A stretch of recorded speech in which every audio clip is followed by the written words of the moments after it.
Yo, what's up boys and girls, it's boy Swolelax here, and I'm back at another video, something a little bit different. Today we're talking about Knightmare Goukis. Now, Knightmare Goukis are the new splash hotness deck right now. It's super good. I personally love the deck a lot. I think Goukis look super sick. The deck plays super smooth, and it's a lot of fun, and it's a really cool combo deck. Now, there are a lot of things you can do with this deck, and right now it is one of the top meta contenders. It is super annoying to deal with, but today we're gonna be going over how to defeat this deck, how to stop it in its tracks, and how to prepare effectively for it if you happen to face it. Because though this deck is extremely powerful, can put up some insane boards, there are some really surprisingly easy ways to deal with it. Funny enough, the reason why I love this deck and why I think it's really designed super well is because I think it's fair, but at the same time, it's insane. But without further ado, let's go ahead and get into how to stop this beast of a deck. First things first is to stop its normal summon. One thing about Knightmare Goukis that people don't necessarily seem to realize is that it's super reliant on its normal summon, surprisingly. If you can feasibly stop the initial normal summon or its additional summon of the extra warrior monster, then you can pretty much stop all the plays it can make. Because the bread and butter play is to go into Gouki and warrior plus the Two Tails card and then get your combo started from there. The glaring weakness in this is that Gouki players do have to use that normal summon. There are very few monsters inside the deck that can actually special summon themselves outright. So if you're able to reliably and safely get rid of that normal summon monster, or even just one out of the two monsters to start off their combos, then you're off on the right foot.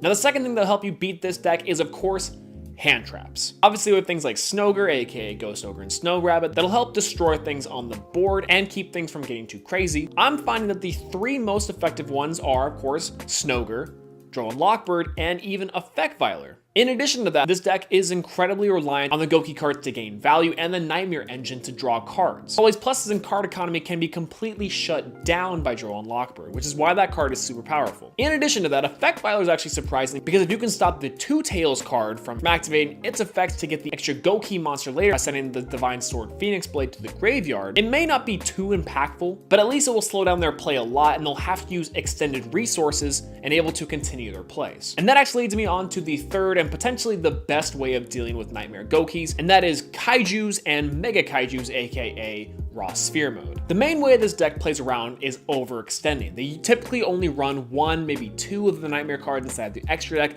and use up a lot of their own materials and their own card advantage to make these really insane boards that have a bunch of negates, they have a bunch of advantage, and they kind of make it hard for you to play. Now, the easiest way around this is to just slap a Gamma Seal right down the middle. Typically speaking, they're gonna have a Tri-Gate Wizard out. Just take the Tri-Gate Wizard, just say goodbye, and it's all over from there. Literally, I've had so many games where I make these crazy great boards. I've got Imperial Order set down, Nightmare Griffin, Nightmare Mermaid, Nightmare Goblin, and Tri-Gate Wizard, and then, oh look, now I've got a Gamma Seal.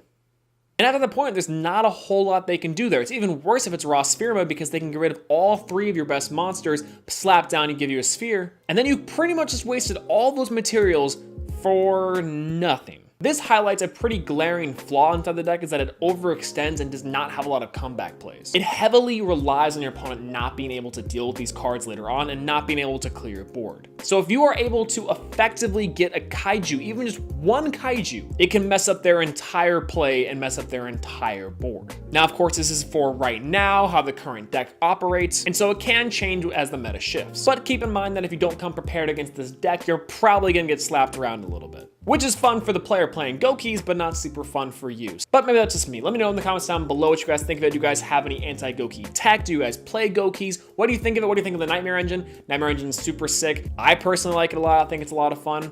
But yeah, let me know in the comments down below. If you guys like the video, make sure to leave a like. And if you want to see more, please subscribe. I got a lot more videos coming out in the pipeline, so stay tuned for that if you want to. But yeah, that's all I gotta say. Peace out. It's good to be back.